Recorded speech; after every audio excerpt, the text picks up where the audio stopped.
God, grant me the serenity to accept the things I cannot change, courage to change the things that I can, and the wisdom to know the difference. All right, Marcus McCracken, thanks for coming out, brother. Thanks for having me, sir. Yeah, I appreciate you. I've seen a lot of your content online, and it's attractive, for people like us, for people like me that have come from, that street life and have gone through a lot of those things, to see guys like us that pull it together and are influential and are holding core principles, morals, and values, that we want to show to the world, and to show other people, to show them what's possible, that just because you come from a life of addiction or because you're a convicted felon or whatever those things are, that you have to stay trapped in that life, that you have to, that has to be the end of your story. You know what I mean? And I think that narrative gets pushed out a lot, that once you're this, you're always going to be that. So it's good to see, people like you, people like us that are out there that have flipped the script and been able to make something of themselves. So I just want to kind of go back and get your backstory and we'll get it all on the table here. So where are you from originally? So I'm from Roseville, Okay. Sacramento, born and raised. Just to give you like an idea of how my early life was, my childhood. Yeah. Great mother, single mother though, So I was raised in a home where mom was always at work. There was a lot of freedom, do whatever I want. Didn't have the male guidance that a lot of men really depend on to grow. I didn't have somebody to hold me accountable, to teach me how to be disciplined, to give me the right consequences. You know what I mean? Like I didn't have any of that. I had to figure all this shit out on my own. Yeah. So as you can imagine, having all this freedom and looking for guidance, when you're out in the street, you see these guys who, they seem like badasses, right? They're fucking thugs. They're the guys who, they exert some type of influence or power. Right. And that's attractive to a young kid who doesn't know any better. Right. So that's, to me, that was like, that's a fucking man, right? I never saw anything else like that. So it was like, that's a man. That's what I want to be. And they're giving you that male guidance and like that influence that we seek when we don't have it in the household. 100%, dude. Yeah. So yeah, I mean, like, I went fucking all in trying to become that guy. Like, I wanted to do whatever I could to impress him. I was a very, I was tortured as a kid, mentally, physically, emotionally abused, daily, told I was worthless, I was a piece of shit, I was ugly, I was dumb, I was, teachers telling me I was going to be in jail and all this shit, right? Like, basically a broken kid. So when I saw that, I saw power in that. I saw a way to escape this identity that I'd been trapped in of weakness. So I basically faked being that guy until I actually became him. And next thing you know, I'm a fucking horrible person. It crafted me into a monster. Like, I'm hurting people. I caught my first case for stabbing somebody at 17, 18.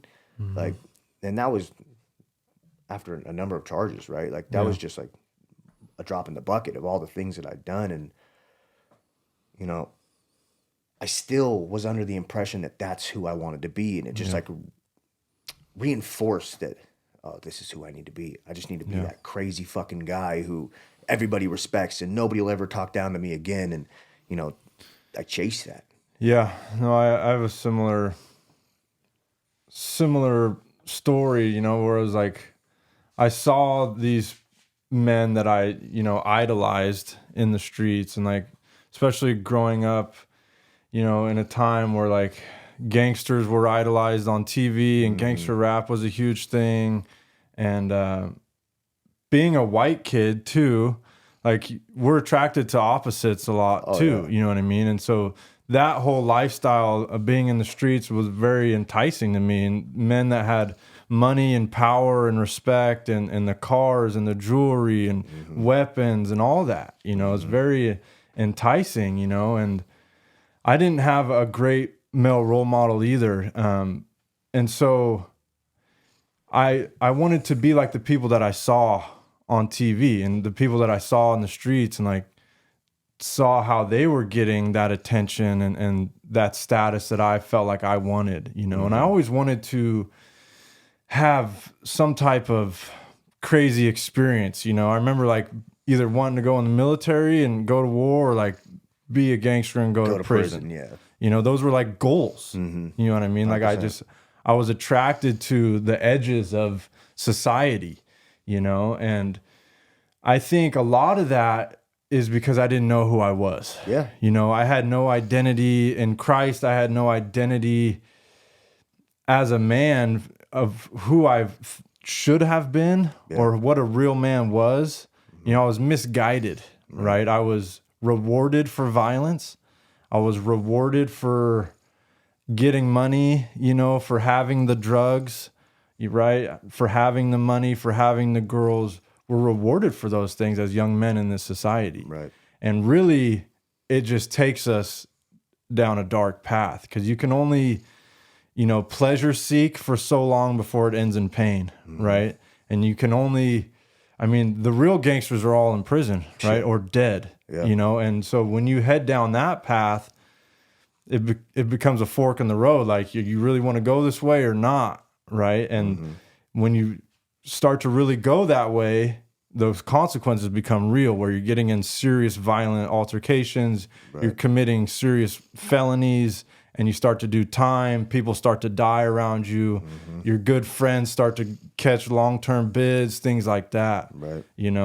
And it's mostly, for me, it was because I was reaching for these identities because I didn't know who I was. Yeah. No, that's it, man. Like, a lot of these guys who are still lost on the street, they're chasing this outcome, and like you just said, it's pleasure seeking. Yeah. We think that this momentary satisfaction of whatever it is, whether it's the drugs, it's the money, it's the girls, it's whatever, like, we think that's going to fulfill us. Yeah. But it never does. It's never enough. It doesn't matter what you obtain, how far you go in that life, all it does is lead to destruction. Yeah. And I knew, like, throughout this whole process, for some reason, I could just hear God's voice in the back. Every time I wasn't on drugs, every time I'd go to jail, right? Yeah. I'd hear God talking to me, and it was like, this is all for a purpose. And I would literally sit in my fucking cell and cry. Like, God, why me? Why did I have to go through all this shit? Why couldn't I just have a normal life? Why do I have to suffer since I was a fucking baby? Literally, I almost died at birth. Like, I could tell you all the shit, but it's like, everything was constant suffering. But God says, like, that suffering is meant to build us. Yeah. It's not meant to break us. Everything is happening for us, not to us. Amen. So it's like, I'm grateful for all the things that I've been through. That made me who I am today. Without all that pain, without all that suffering, without all that strife, who would I be? Right. I would be weak. I would probably be another man. Like, you see these guys, they got all the money in the world, but they've never experienced any type of suffering. Yeah. Like, they don't have what it takes to overcome the world, you know? And I think God sees that strength in us, and he says, you're capable of taking this on, so I'm going to allow you to go down this path so you can grow into the man that you're capable of being. We're forged in that fire. We have to go through that fire to be refined into the men we're called to be. Yeah, no, I agree. And not all of us get here, you know. A lot of us go through that, and it's a make or break thing. You know what I mean? Like, that pain is either going to forge you, right? Or it's going to melt you. Yeah. You're going to burn up in that, and you're going to continue a life of drugs and addiction, mental illness, and you're going to perpetuate that abuse to other people. Yeah. Right? That happens probably more frequently. Yeah. You know what I mean? But some of us, like you said, God speaks to, and we're open to that, right? And we allow our Creator to commune with us, and like, we're open to change. You know, some people are just not. Yeah.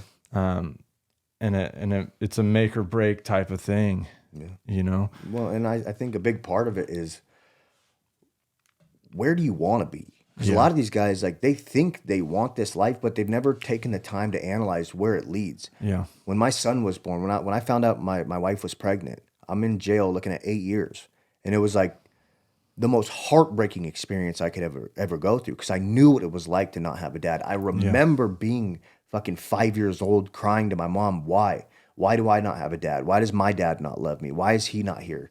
You know, there's no fucking way I was ever going to let my son go through that. So I needed that awakening. You know, I needed that reason why. And I think a lot of these guys are missing a reason why. Why is it important for them to change? You have to find that reason that's going to motivate you, even in times when, you know, everything seems to be against you, when nobody supports you, when you have no money, you have nothing.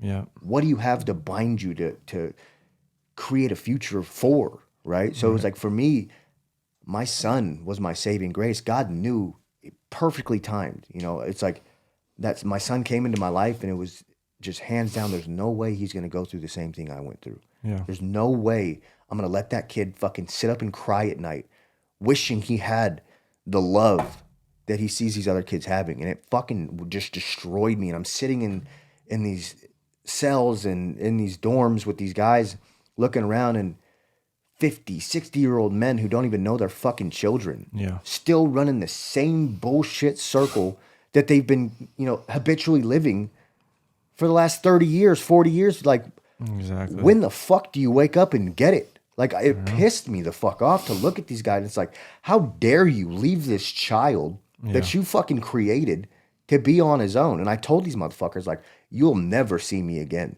Like, I fucking promise you, I will and nobody believed it, and that's okay. Yeah.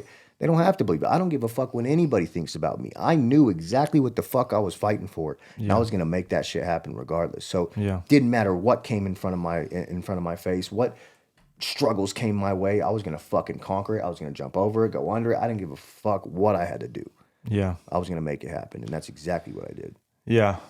No, I think that's big, you know, and we come to that point, you know, where it's like something's got to change, you know, and when we become willing to change, willing to do whatever it takes, that's when things start to change, you know, and, you know, to go to your point, like that purpose, right? We have to have purpose in our life. Great word for it. Because if we don't have the purpose, we'll get lost, right? It's like a ship without a sail. Like, you're just going to drift anywhere. Like, you don't know where you're going. You don't know why you're going there. Yeah. Right.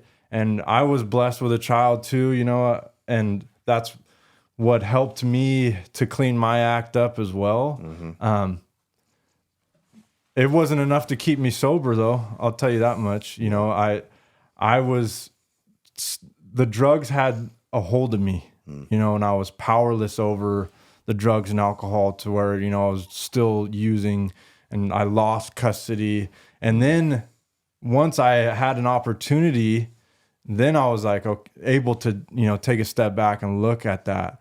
Yeah. But some of us don't have children, right? And so you have to find your purpose in something else. Yeah. And really, that's where a higher power, where God comes in. Yeah. You know, a lot of the time, like having a purpose of service, right? Yeah. Especially if you come from, you know, the streets or have a rough past, you can find purpose in community, right? In recovery, you can find purpose through the church, through being part of something greater than yourself. That's it. And that's really it. Yeah. Because when you're trying to only service yourself, and like you have selfish, you know, self-running desires, it's only going to lead you down that painful path, right? Because you're going to be seeking your own gratifications. You're going to be seeking money. You're going to be seeking attention, all those things for self. Right. Right. And that only leads down that dark path again, you know?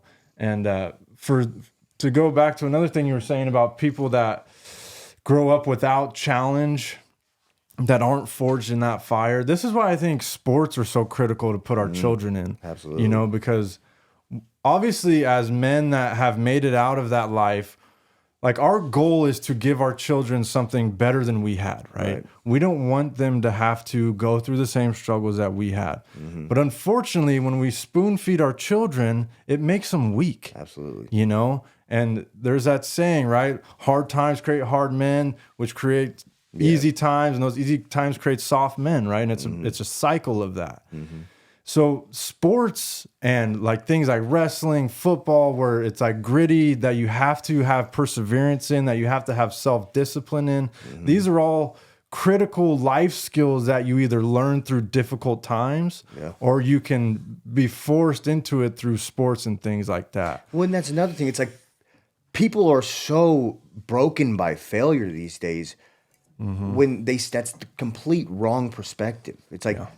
you have to go through the failure. That's a necessary part of becoming anything. Yeah. No person who was ever successful, and I don't give a fuck what it is, Yeah. just accomplished it without having to fail. That is the cornerstone to growth. Anything, think of throwing a baseball, right? You throw the ball, you throw it off to the left. Okay, now I failed. I learn from that failure. I correct course. I move over to the right a little bit. Oh, now I fucked up that time. So you move back this way. It's the same thing with life. It doesn't matter what it is. It just, you keep failing. You keep failing. Some people learn faster than others, and that's okay. But we have to fail, or you never get it. And these people, they're so fucking soft and weak that it's like, oh, well, I failed. I give up. Yeah. I'm just not going to get back up. I'm just going to lay here and die. Right. If you're not growing, if you're not failing, if you're not moving, you're dying. Period. So it's like, what do you want? What do you want to do? I put myself in uncomfortable situations, put myself in the face of adversity as often as I possibly can. I seek that shit. Yeah. That's my comfort zone now. Like, if I know, if I haven't made myself uncomfortable today, then I feel like I failed that day. Yeah. You know what I mean? Like, I have to put myself in those situations, and it's preparing me mentally and physically and just emotionally, spiritually, for when this next unexpected pain comes my way. Yeah. I'm prepared. So if I can find the hardest things possible to put myself in front of, that's going to force the most growth out of me. Absolutely. That failure is an opportunity. It's an opportunity to grow. It's an opportunity to learn, but you have to look at that failure and like pay attention to it, right? And like figure out what happened. Yeah. And learn from it and change something. You know what I mean? Because if you keep coming up against the same thing and you keep failing, you have to take a look at what's happening there, right? And change something. Because if nothing changes, nothing changes.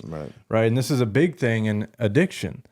It's like we continue relapsing and getting out of prison, getting out of jail, going back into the same situations, getting back in the same relationships, right? Going back to the same house, hanging out with the same people, not changing our habits, not changing our people, places, playthings, all these environmental situations, and expect something different. Right? Nothing changes if nothing changes. So every failure is an opportunity, right? But you have to be honest with yourself about that failure and take an honest look and see what the heck is going on there. Yeah. And that's not to say, like, I know people might be curious, like, how do I find my purpose? Well, that's a difficult thing, but the way you do that is you just focus on building yourself to be the best person you can be in every moment. I mean, literally, any single thing that you come across, just be the best person you can be, whatever that means. Like, an exercise I do with my clients, it's like, okay, let's figure out what the most successful version of you looks like in every possible way. His fitness, his health, his bank account, his business, his relationship with his family, his relationship with God, all of it. I want to know what the best version of you looks like without limit. Like, get unreasonable as you possibly can. What does that version of you look like, right? Once you have that guy figured out, that elite version of Blaine or the elite version of Marcus, like, now I know where I'm working towards, right? I know who I'm trying to become. So every time I make a decision, I just consult him. What would he do? Yeah. How would he tackle this situation? Reverse engineer that man. Yeah. You just literally build yourself to become that person. It's like, okay, I'm faced with this tough decision. Say, okay, would this version of Marcus wake up and go to the gym today? I know the alarm just went off. It's 5:00. I told myself I was going to go yesterday, but I really don't want to go. This bed's super comfortable. I just kind of want to sleep in. I'll go in an hour, right? Would he sleep? Would he hit the snooze? Yeah. Or would he get his ass up and get out there? Would he show up for his kids? Would he go to that game? Or would he stay, playing his fucking video games? Like, who you going to be? You know what I mean? So who do you want to be? Yeah, exactly. Like, who do you want to be? And I know exactly who I'm creating. So and it's not just for me. I look at everything from a much bigger purpose. Like, I know that I have to be this man. I have to be this version of me. Number one, because I have so many people depending on me. I've intentionally put myself in a position where I have all these great men depending on me, looking to me for guidance. So if I don't show up and outperform them, they're not going to respect me. They're not going to listen to me. They're going to lose motivation for themselves. If they don't see me doing it, they're not going to believe they can do it. So I have to show up. I have to over deliver. And that's in every area of my life. I have to be elite in my fitness. Why? Well, having the strength and the look, and that's all good, whatever. But what can I do with that?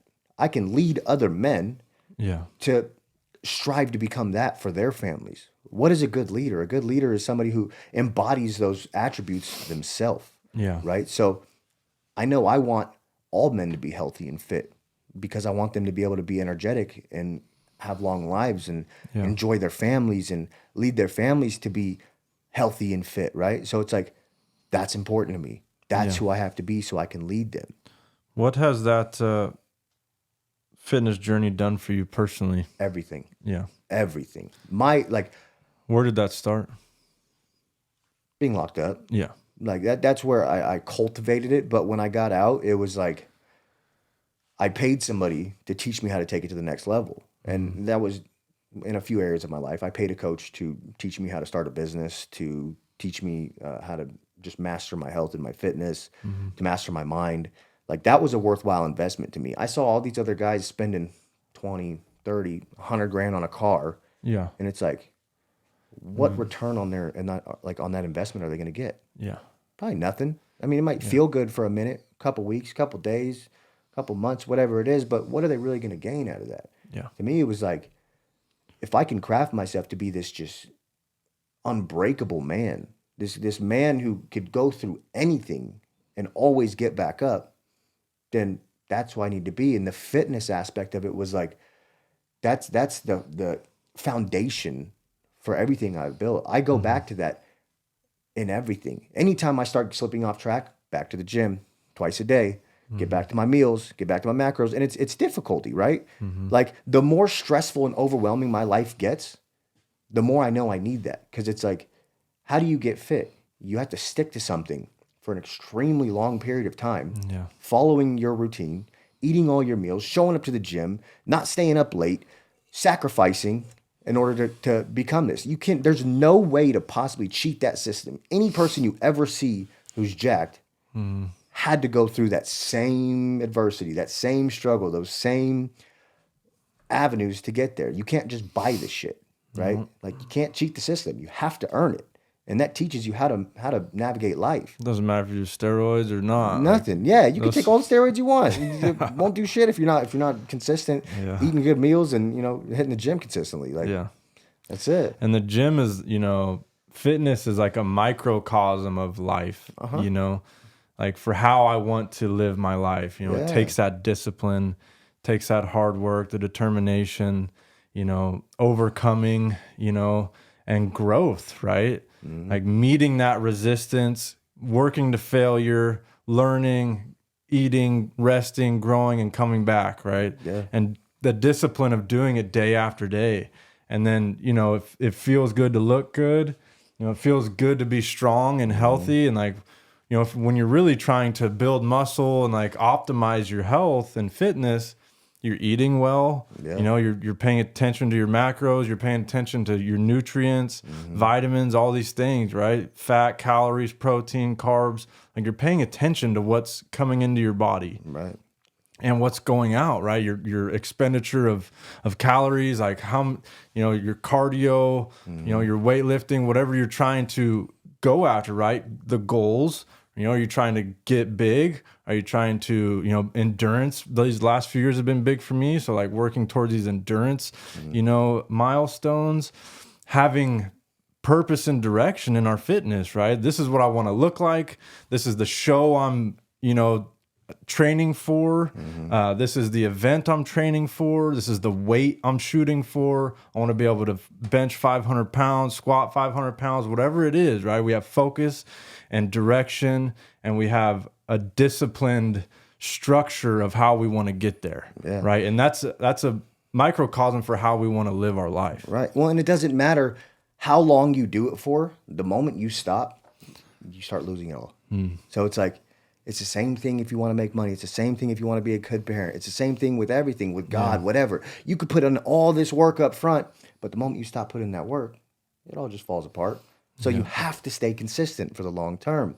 You know, and the hardest part of it is, and the most, I think, important part of it is how long it takes to see a result, right? You have to hit this shit for 6 months before you ever see a change.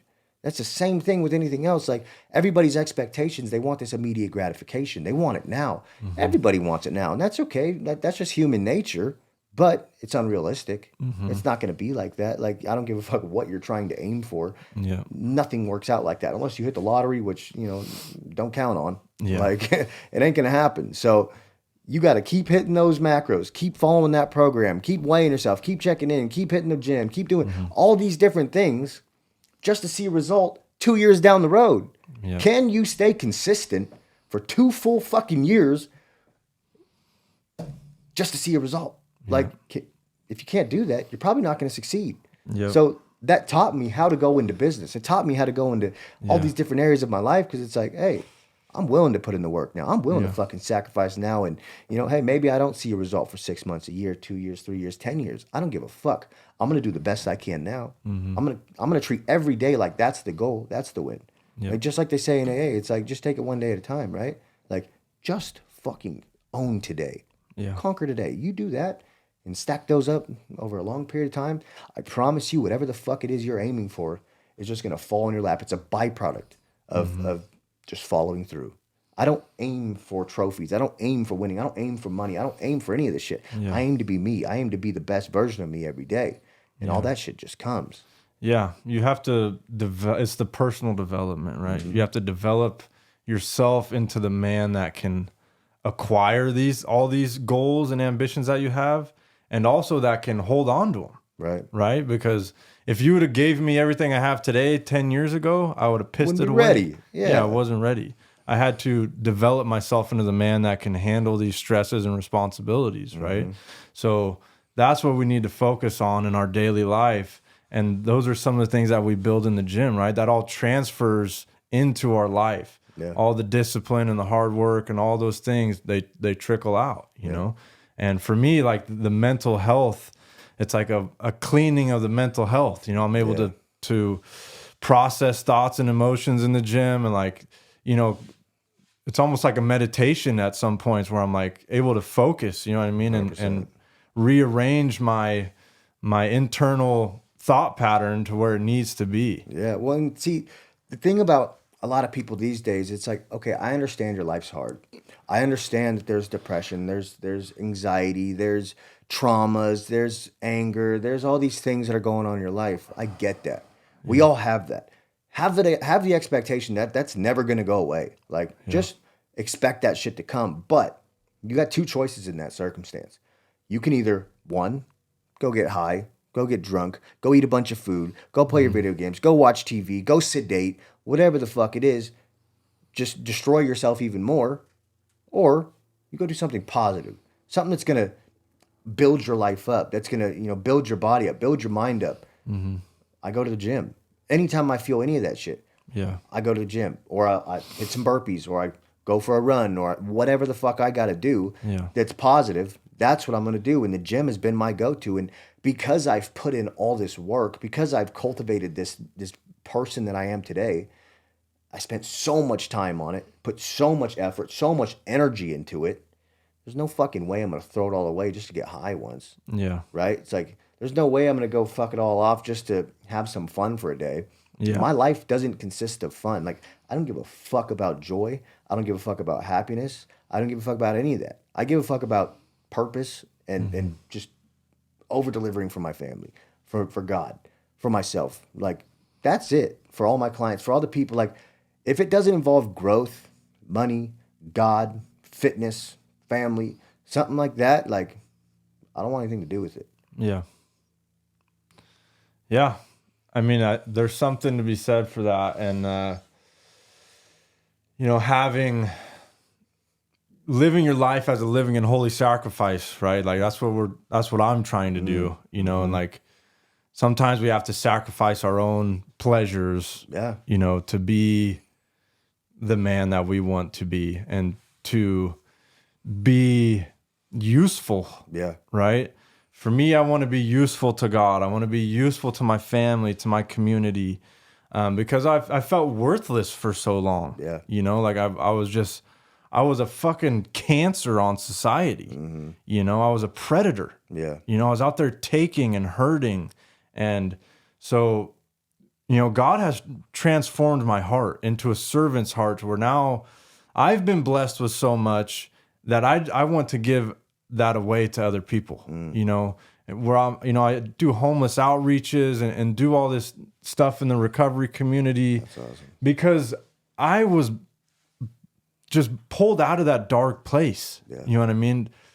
Grace was bestowed upon me. I wasn't deserving of it, right? Grace was bestowed upon me where God came and lent me his hand and helped me pull myself out of that dark place, right? Yeah. And my life has been transformed through this recovery process.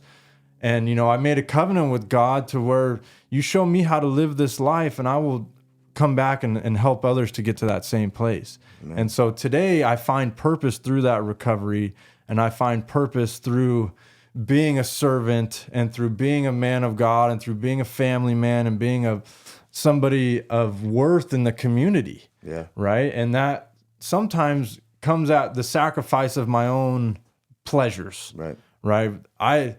There's plenty of other stuff I would rather be doing, you know, this weekend, rather than doing a homeless outreach. You know what I mean? But I have that servant's heart, and it makes me feel good when I do those things. Yeah. You know, and it gives me purpose. It gives me reason, you know, and I feel like I owe it. Yeah. You know, I feel like I owe that much or more to God. Right. You know what I mean? Because again, the grace was bestowed upon me, and my cup is just overflowing out of me into the community. Yeah. You know, and so it's not about me. You know, it's not about me anymore. Yep. It's about who can I become to help others. That's it. Right? Who can I become to show my children what a man is, right? They look at me to see how I treat their mother. They look at me how I treat other people, and they know that that's how a man is supposed to behave. Right. And when I'm wrong, I'm not saying I'm perfect because I still have some flaws, but I'm able to admit it. Yeah. Right? And own up to those shortcomings and apologize. Yeah. You know? So where I never had any of that before. It was all about me, and it was fuck you. Yep. You know, whether I'm wrong or not, it doesn't matter. Yep. Right? I was the same way. But that takes time to develop. Well, I think you made two really good points. It's like, first of all, people, if they really want to change, become the man that you needed, right? Just become the man that you needed. I know exactly who I needed. I needed the guy like me that would be the firm hand, the firm voice, the firm person that they could look to for guidance, that wasn't going to bullshit them, wasn't going to tell them what they want to hear, wasn't going to placate them. Like, unfortunately, a lot of people, and especially a lot of parents that are in, like, have kids in addiction, they placate these kids. They bend over backwards to try to help them, but really all they're doing is destroying their lives.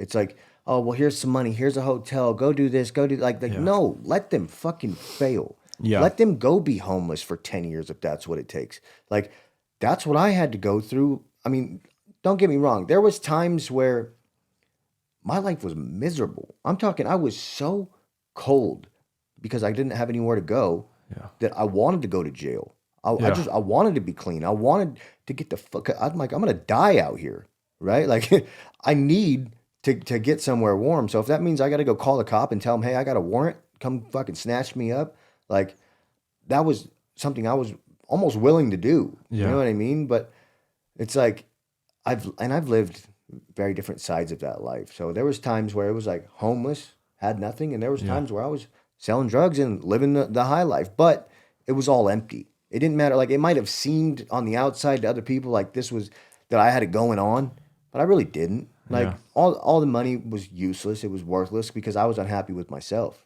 Right. I hated the man that I was. Every time I was off drugs, I'd be miserable, right? And even on the drugs, it didn't do anything for me. Yeah. Like, you get to that point where you're just chasing this high for nothing. Like, just to keep self-sabotaging over and over and over. And it's like, when is it enough? I know. When is it enough? It's never enough. So where did that journey with drugs start for you? Was that Um, I'd always been doing drugs since I was yeah, like 10 years old. You know what I mean? Like I said, I had a lot of freedom as a kid. Didn't have much direction, so uh, started smoking and popping pills, very young. And, yeah, that just escalated into coke and ecstasy and anything I can get my hands on. But like to get into like the heroin and meth side of it, like that was more so, I'd say 19 is when it got really bad. yeah, Like just thrown into a lifestyle that I was so unprepared for. And that's the thing. It's like nobody tells you, oh, hey, you're going to wake up dope sick every day and, basically become this person who will do anything yeah, outside of, a few things, but I mean, almost anything, hurt anybody yeah, to get that fix. So like that was the worst part of it is like I was a good kid. Like I might have made a lot of mistakes, but I still had a lot of empathy and I had a good heart. So yeah, I had to shut that part off inside of me yeah, and just become this ruthless animal. So yeah, everybody who came into my path, like you're a target. I don't give a fuck if you're my best friend, if you're my mom, my yeah. grand, like it don't matter. What can I get from you? I will take shit from you. I don't give a fuck if you see me do it. Yeah, I will take your shit. And like I was just a bad person, yeah, and I think I paid a lot for that. God, he has us pay our dues, yeah. right? So I had to go through it. No doubt. It's crazy how like that lifestyle transforms you, when you're like you said, you're unprepared for it, and like it's a slow progression, right? Mm-hmm. And we could slowly progress in both ways, right? Like this building the life we have now is a slow progression, and that's a slow progression too. Like, but before you know it, you're strung out. Mm-hmm. You're strung out on you're dope sick, whatever it is, and like you said, you're willing to do almost anything to continue, and it changes your brain chemistry, where you feel like you need that drug to survive, and like that's when you become willing to do all these horrible things, and for me, I just created so much more trauma in my life through that journey of addiction, Right. because of the things that I was doing, because of the actions I was taking and hurting other people and manipulating people and stealing and robbing and selling drugs and getting in all these crazy situations, Mm-hmm. And so we compile all this trauma to where now I have all these problems too, not just drugs, right? Yeah. And so now I'm using the drugs to medicate the way that I feel, Mm-hmm. So now I'm drinking and using to escape from my reality. And, that perpetuates into a cycle where your life is jacked up because you're using drugs, but you're using drugs because your life is jacked up, Right. right? So it gets in this spiral, Mm-hmm. and it just turns you into a monster. Yeah. You know what I mean? And When I think what most people really need to realize is the thing that you more often than not don't want to do, like yeah, whatever it is you're avoiding, the best part of you is on the other side of that. The most successful version, the clean version, the better father, whatever it is, like everything you're hiding from, the darkness that you're running from, whatever, like the most difficult thing that your mind is probably going to tell you, don't do that. It seems too hard. Let's yeah, procrastinate. Let's wait. Let's do it later. Let's just not do it at all. Like whatever your mind is telling you not to do, when you're in that state, like, and we know that feeling. It's just our subconscious is telling us like, hey, this is fucking hard. Let's yeah, not do that, right? Give into that, and you'll never become anybody. Like, you want to be the best version of you, attack that shit head on. Anytime that feeling comes to you, it's like, hey, let's avoid this. Nope, that's what we're gonna do it right now, like right fucking now. I don't give a fuck what it is anymore. When that feeling comes into my life where it's like, I don't want to go to the gym right now. Well, yeah, time to go to the gym. Oh, I don't want to eat this chicken right now. I'm fucking tired of chicken. Like, oh, well, you got to eat it. It's like, oh, well, I don't want to make this call with this guy. Oh, well, I got to make it. Like, yeah, whatever it is, like, just fucking do it and suffer through that. That's okay. Like, just keep yeah, fucking suffering through that because you do that enough, dude, you become a different breed of human after that. It's like Yeah. you become so comfortable being that man, like where most people avoid confrontation, you fucking run to it. You're like, okay, yeah, I know I'm gonna get something out of this. Like whether it's like a material thing or it's just growth, like Yeah. I'm excited for that shit. Like I'm excited to fucking grow. So it's like that's my new thing. Like Yeah. I don't fuck everything else. Like I just want to suffer. How much can I suffer? Like that's what I want. How did you come to that state of mind? What was the turning point? Like how did that develop? Just doing it. Like Yeah. I noticed it about myself. It was like, fuck man, I want to go get high right now. Yeah. Let's not do that. Let's see what happens if I don't do that. Like whatever it was, like, oh, I want to go to this party instead of sitting at home and working. Well, let's avoid that and see what happens if I do this. And I just kept stacking those little things up. Whatever it was, let's go to the gym. Let's eat this meal. Let's whatever. Like, you know, every time it was like a crossroads. It was like the one that I really didn't want to do was more often than not the one that I should be doing. Yeah. So it's like, let's just try that and see what happens. And I stacked that up for 6 months, a year, and my life was completely different. You know, it was like, oh, I want to go hang out with this dude, but I have this more important thing to do. Which one should I do? Oh, well, probably the one that I don't want to do. So I'm going to go do that.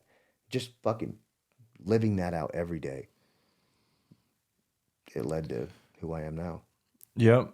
You stack those little wins, you know, and you all of a sudden you're changing your habits, you know, and your whole life begins to change, right? Yeah. And it is one day at a time, you know, do the next right thing over and over and over. Like whatever that is, do that next right thing and stay positive, right? And like have a positive outlook, have direction, have purpose, and just day after day, and you'll be very surprised where you end up in 6 months to a year. Yeah. Like you said, you become a totally different person. Yeah. You know, and to where now, looking back, it's hard to even fathom that this is the same brain that was out there in the streets. Yeah. You know, like it's a completely different person. I feel completely different. Yeah. You know, Well, and I pulled myself out of that life so much that it's like, it's such a distant memory. Just like you were saying, it's like, I can't even believe that was me. Right. Like I've come so far in what, 4.5 years,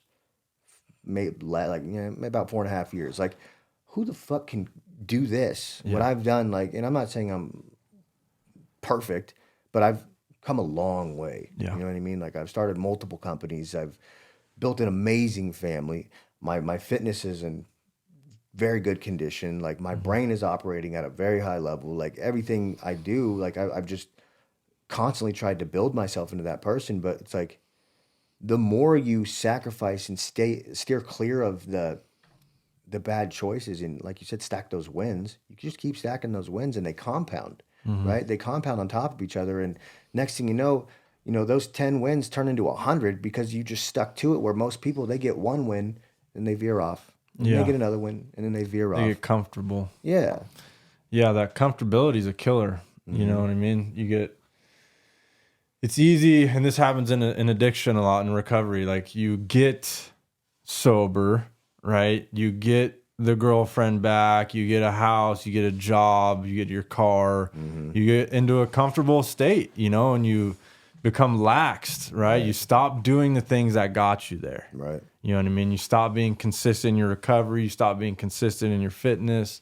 Like you stop being consistent in all the habits that got you to the place that you're at. Right. Right. And it's easy to fall back into old habits when you're not consistent in this lifestyle. And it's true for recovery, and it's true for business. It's true for fitness and all these things, right? Like you have to be sharpening your edge. You know, you have to stay consistent. You have to stay disciplined in order to progress. And like, that's what we're always trying to do, is progress, right? Yeah. Continue to build character, continue to sharpen that edge, continue to strive to be something better than we are today. Yeah. Because when we become stagnant, you know, idle hands are the devil's playground, right? 100%. And when we become comfortable, that's when, you know, that enemy slips in and starts to feed you bullshit, you know, and You start to think it's okay to take days off from the gym. It's okay to, you know, spend money on stupid stuff. And like,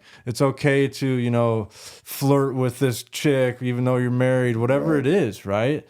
And so being focused, being disciplined, being consistent in our life, and like trying to move that ticker every single day, like wake up and try to be 1% better. Right. You know, at least not fall backwards. Right. Well, a lot of people, they dabble, right? They want to dabble with success or dabble with sobriety or dabble with whatever it is, like, or maybe they have a dream they want to accomplish, but they're just going to, you know, slow play it. They're going to dabble with it. Like, I know a lot of people say balance, right? But there's going to come a time where balance isn't possible, right? And my life is a perfect example of that. Like, it's not always perfectly balanced, but I'm so committed. It's like, are you going to be interested in success or changing your life, or are you actually going to be fully committed and willing to be obsessed over it?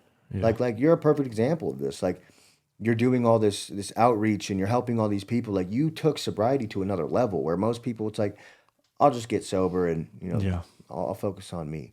You're like, no, I'm going to go all in on changing other people's lives and doing a podcast to help save people and all these things. Like, that's obsession. That's how you become successful. Like, had I just played with starting businesses or just played with getting fit, I'd look like everybody else. I'd have the net worth of everybody else. Like, I refuse to settle for that. And that's the thing. It's like, where are your standards at? Like, what are you willing to settle for? Because I knew even when I was on drugs, like, this is who I wanted to be. I wanted to be a guy who was tatted. I wanted to be the guy who was jacked. I wanted to be the guy who knew his way around a boardroom or knew how to hold a conversation in terms of, you know, financial literacy or business or whatever. Like, I knew I wanted to be the guy who was close to God and still was a good father and had high character and values and honor and respect and integrity. And I knew this person that I wanted to become, even back then. So once my son came into my life, it was like, you know, all bets are off. I'm going all in. You know, maybe some things are going to be difficult. Hell, it's probably always going to be fucking difficult. I haven't seen anything different in my life, to be honest. Like, it's always fucking hard. And that's okay. Like, everybody, you need to know, like, it's okay that it's hard. Like, that's a good thing. You got to choose your hard, right? Because it's hard to be fucking broke and fat too. You know? Yeah. It's hard to be depressed. Yeah. It's hard to live a broke ass life too, right? It's hard to be in addiction. Yeah. You know, just like it's hard to be in recovery. It's hard to be fit. Yeah. It's hard to be disciplined with your money. Yeah. You know, it's hard to be financially, you know, in a good place. Like, all those everything's hard, bro. Like, choose your level of difficulty. Yeah. You know, and it's something you said about that obsession and like being all in. It's like, what do you want out of life, right? Like, what are your goals? What are your ambitions? And what is your level of commitment to it? Right. You know, if you want to be an entrepreneur and you want to be wealthy, you're not going to get there by dibbling dabbling. No. You know, and I am a prime example of 1 foot in, 1 foot out in recovery too, because I tried that, bro. Yeah. I tried everything to get sober. Yeah. You know, like, I've had acupuncture. You know, I've tried all these different programs. Want the quick fix? Yeah, exactly. Like, anything, bro. Yeah.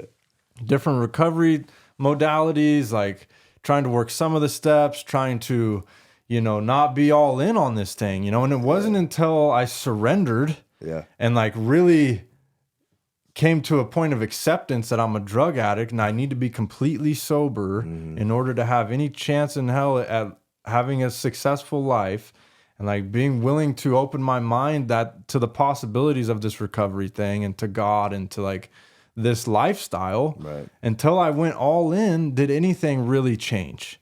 You know, and it takes obsession to change complete direction like that. Yeah. You know what I mean? Like, you have to be all in if you want the results that you're going after. Yeah. Right? When you have 1 foot in, 1 foot out, those are the results you're going to get. Yeah. You know, you're going to get half-assed results. Yeah. You know, but you have to pay attention to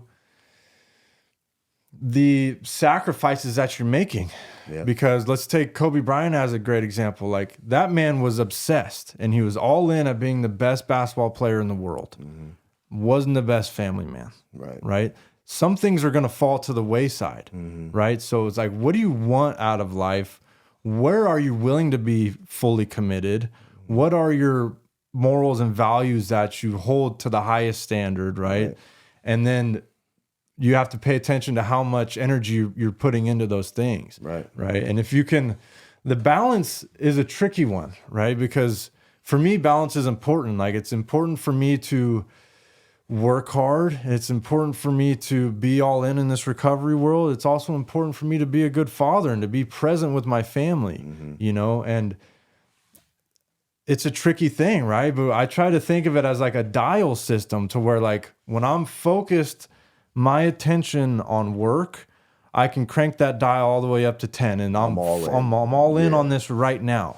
Okay. But when I come home, I need to dial that down and turn up the dial for my family, to where I'm present with them all the way. And I'm not on my phone and like texting clients and like doing that. And I'm still guilty of it. Don't get me wrong, but this is what I'm striving to be. Right. And when I'm in my fitness, I'm all in on my fitness and dial that down. And it's a dial system to where I can put all of my intention into the moment and be present with whatever I'm doing. Well, I think intention is the perfect word. Yeah. So I'm very decisive with how I do everything, how I spend my time. If I pulled up my calendar, you'd be like, dude, this dude's crazy. Like, everything in my life is scheduled. Now, did I always live like this? Fuck no. I was the most unorganized, like, just degenerate person you'd ever met. Like, but I learned throughout this process of growth that having clear boundaries of how I'm going to spend my life, like, that's going to generate the highest likelihood of accomplishment. So it's from 5 a.m. to 4 p.m., I'm working, nonstop working. I might have, I have my meals scheduled in between, little things like that. But outside of my basically my meals that literally are planned, like, okay, at 7:30, I go into the kitchen, I eat my breakfast. At 12 o'clock, I go in there and I eat my lunch. At 2:30, I go and eat my, like it's literally that systematized. And then my family's scheduled in. This way I don't miss. Like, all I have to do is look at my schedule. Okay, time to go spend time with the family, put the phone upstairs in the drawer, set a clear boundary. Now I can't work because I work from my phone all fucking day. So if I just put my phone upstairs in the drawer, turn it on silent, leave it in there, I won't get distracted. So now my family has my full attention. But when I'm in my office, don't bother me. I'm working. Right. Like, I don't want to be, and don't get me wrong, it happens sometimes. My son will run in the office and break in and want to play with me, and that's okay. Like, I'll take time off to give him some love real quick. But for the most part, it's very clear and set boundaries that I don't fuck with. Like, I don't miss. I refuse to. And that's the reason I've been able to grow at the rate I've grown, is because I'm so fucking serious about sticking to my routine. Like, my routine is my life. Without that routine, I'd probably be back on the fucking street, like, lost. You know what I mean? Because it's like, I don't even have to think about it anymore. Everything is preset. It's just accomplished. Hit that goal, hit that win, hit that goal, hit that win. Like, and that's how I've created my life in this way, is like we were saying earlier, my wins are not the overall success. It's not a number. It's not having anything, because those are always changing. Like, my goal with my health is always changing. Sometimes it's a cut, sometimes it's a bulk, sometimes it's, with my money, that's always just fucking growing. Like, my my expectations of myself as a father, that's always just changing and growing. I'm always self-analyzing and self-actualizing and seeing, like, okay, maybe I didn't handle the situation properly. And if people aren't doing that, if you're not actively going back and looking at yourself and saying, hey, this is where I fucked up, go and take inventory of your day. Literally every single day at the end of the night, I go and grade myself. I have a little sheet of paper that I have basically a score of a 1 through 5. How did I do with my family? How did I do with my fitness? How did I do with my faith? How did I do with, all these different aspects of my life? And I can go back for the last year and a half and look, have I been progressively growing? Sometimes, one might fall short and, another one might pick up. Say my fitness gets really good, but then my family takes a back seat, or the business gets really good and the fitness takes a back seat. And so I can look at this chart and say, hey, this is what I've been fucking up on. Now I can take a little bit of time and really put pen to paper and say, what would be the best way for me to structure my life right now? Because, things are, like I said, they're always changing. But right now, for this, month, whatever it is, what do I got to change to make sure that I'm still growing, that I'm still making Where time did for you my learn family? that? Rob Deerdeck. Interesting. Yeah. That's something that's one of the steps, is a 10th step, taking a daily inventory. Yeah, that's it. And that's it, bro. We get, at the end of the day, we pay attention to like, how did we treat people? What were we doing? Where can we make amends? When we're wrong, promptly admit it, and like, it's very important to take inventory of your life and how you're acting in society, and like, where are you winning? Where are you losing? What things need to change, and how can you change them? Yeah. Because I know for me, when I was out there, dude, I didn't give a shit how I was acting. Right. I was only seeking things for myself, right? It didn't matter how I was treating other people. It didn't matter how I was acting in public.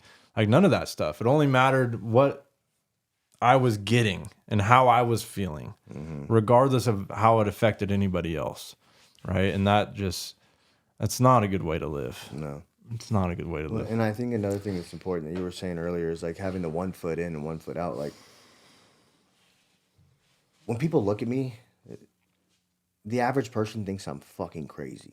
Like, literally thinks I'm crazy. And it's like, I'm just so above and beyond that. How could somebody ever live like this? It's unreasonable. It's whatever. Like, I'm fine with that. Like you were saying, Kobe Bryant, Michael Jordan, all these professional athletes who are like star athletes, I guarantee everybody thought they were crazy. Yeah. I guarantee it. And that's okay. Like, if somebody hasn't called you crazy, like, hey, you're probably not doing enough. Yeah. And it is what it is.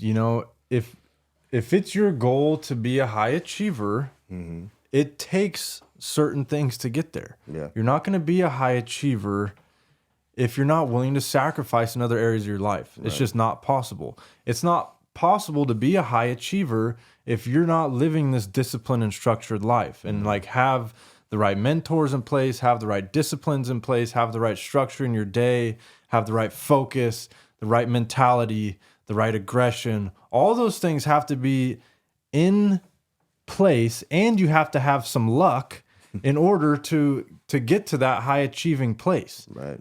But if you're faulty in any of those places, you're not going to be a high achiever. Yeah. And you might fall a little bit short and be successful, whatever it is, but there's a separation between those people at the top and the people below them, and then your regular society. Yeah. Regular society just wants to be comfortable. Right. Right? We just want to feel okay. We just want to not be, broke, fat, painful, living a bad existence. We just want to be comfortable, right? But you're not going to get to these higher levels in life by being comfortable. Right. And that's the thing, is like people's standards differ tremendously. To some guy who's 400 pounds, to him, 500 pounds is bad. Right. Whereas to me, fucking, even having over like 12% body fat, I'm like, oh shit. Like, that's horrible, right? Like, everybody's standards are going to be different. And I'm not saying like everybody has to live by my standard. Like, I can't have that expectation of anybody. But don't fucking complain because you have diabetes at 40 years old, or you have heart disease, or you can't even get off the fucking couch to play with your kids, or you're broke as fucking, you can't afford presents for your kids or put food on the table or rent and all these things. Like, you put yourself in that position. You chose to have those standards. Nobody forced them on anybody. Like, none of those people were just like, and environment plays a big role into it, right? It's like, how are you brought up? Who are the people that influenced you? But where I think people get it wrong too is that doesn't mean you have to stay around those people. Like, trust me, I came from the same fucking place. It doesn't matter who you are. I don't have a high school education. I dropped out of high school. I don't have anything, right? Like, I've learned all the things that I've learned outside of school. Yeah. Because I intentionally placed myself in that circle. Like, I went and sought out the best people I possibly could. And that's the blessing of social media right now, is like, you can change your fucking environment whenever you want to.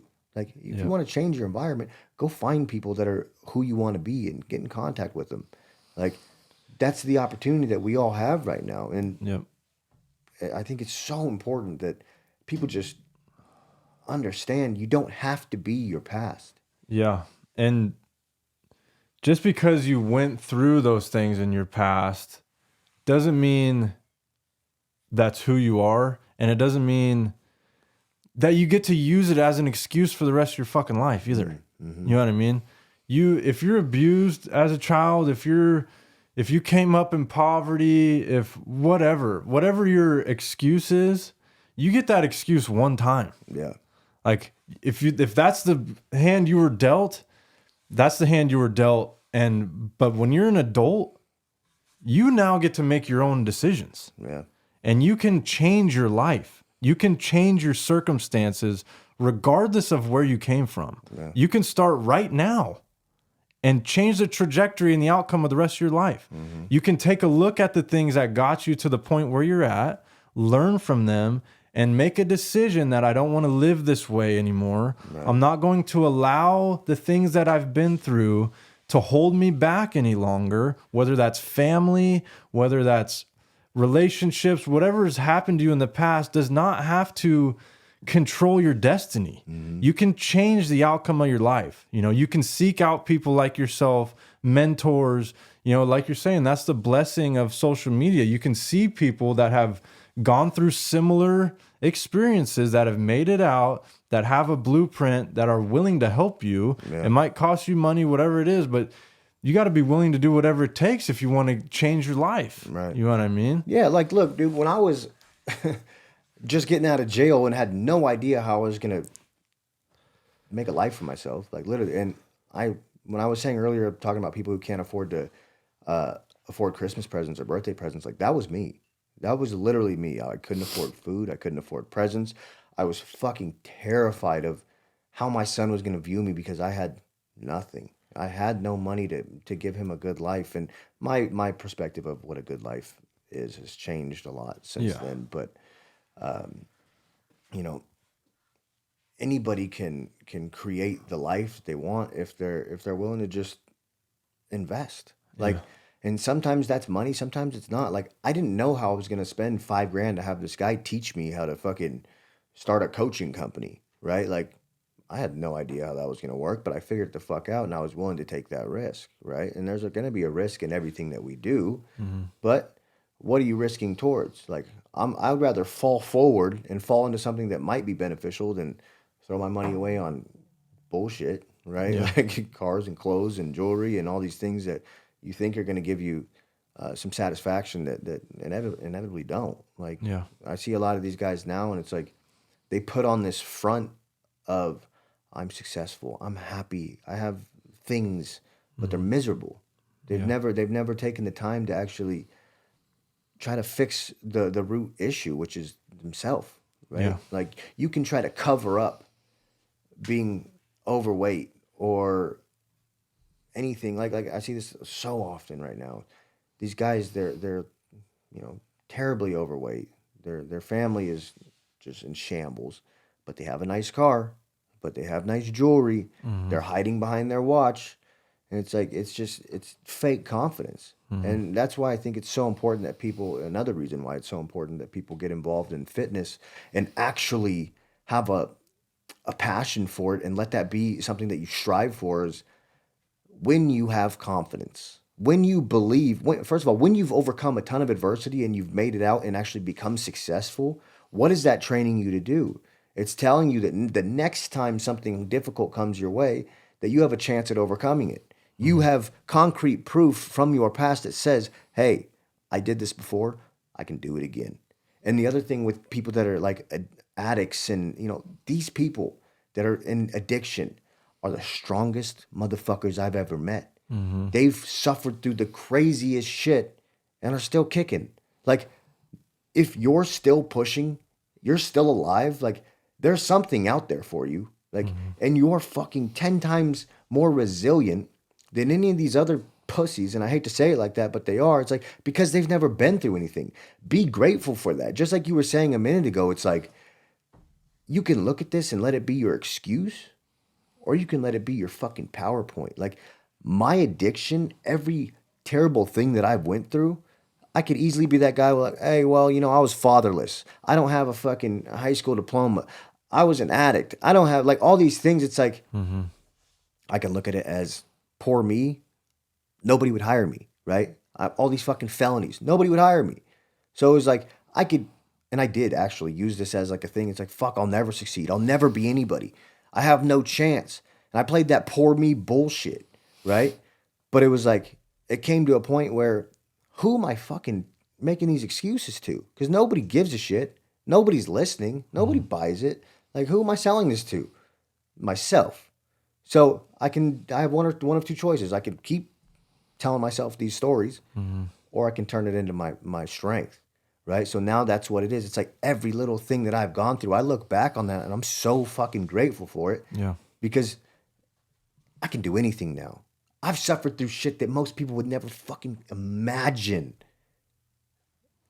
So that's a blessing. Like that's my strength. That's my gift. How I choose to look at that, my perception is going to dictate my life. So I'm going to choose to see that circumstance in my life as a benefit, right? And that's what everybody has that option right now. I don't give a fuck where they're at in their addiction. You can choose to get clean and change your life and use that as fuel to I like to call these triumph cards. It's like, what have you overcome? Anything in your life, I don't give a fuck what it is. Any goal you've set, anything you've ever done, like, what have you overcome? You can look back on those and use those as your ticket to overcome, right? It's like, okay, I've overcome addiction. Now I'm going through something difficult in my life right now. Hey, but I went through the hardest shit that anybody's ever gone through. So why can't I get through this? You just got to remind yourself who you are. So if you have those things to remind yourself of who you are, it's like nothing can break you. Yep.